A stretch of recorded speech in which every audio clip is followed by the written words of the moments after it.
it's very easy to find yourself kind of trapped in isolation and fear too, because a lot of people try to get out of porn and then have a difficult time doing that. So then they feel even worse, like, what's wrong with me that I can't just move away from this stuff? And so moving out, first of all, realizing that's a real common place to be. And moving out of that place of isolation and shame is a crucial first step. You realize you're not alone. You're not the only one. It's an understandable problem and dilemma to have in a person's life, given the power of the product.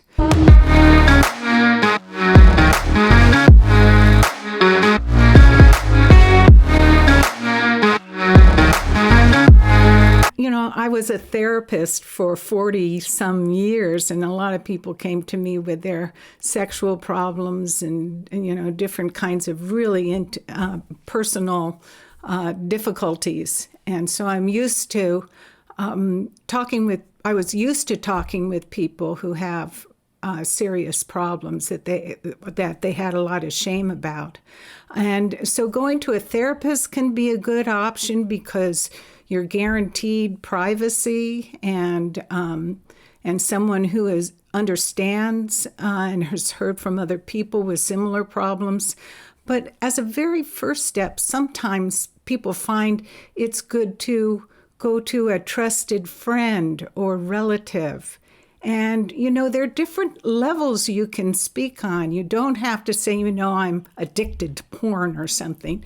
You can just say, I'm struggling a bit with pornography, and I have some concerns about it. So you can go on a kind of general level of this is going on in my life, and only move to specifics when you feel like you're getting the kind of response that feels like the person has some understanding and compassion and is not going to slam you with judgments.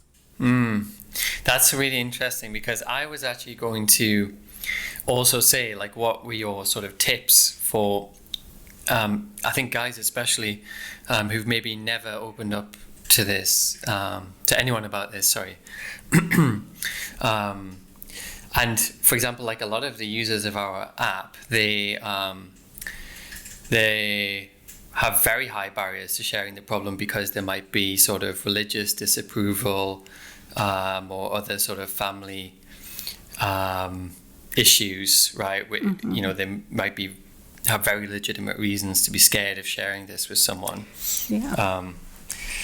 So yeah, you would recommend essentially testing the waters with some some people in your inner circle. Close people. Right. Yeah. And there are groups, I know in the United States, there's Sex Addicts Anonymous, and I assume that they're, you know, in other parts of the world. So there are groups set up that are confidential also sometimes in communities where other people who are having similar struggles are already going to and can help. But breaking that silence is such an important step, you know, and it can just let some of that shame just start, you know, just shedding it.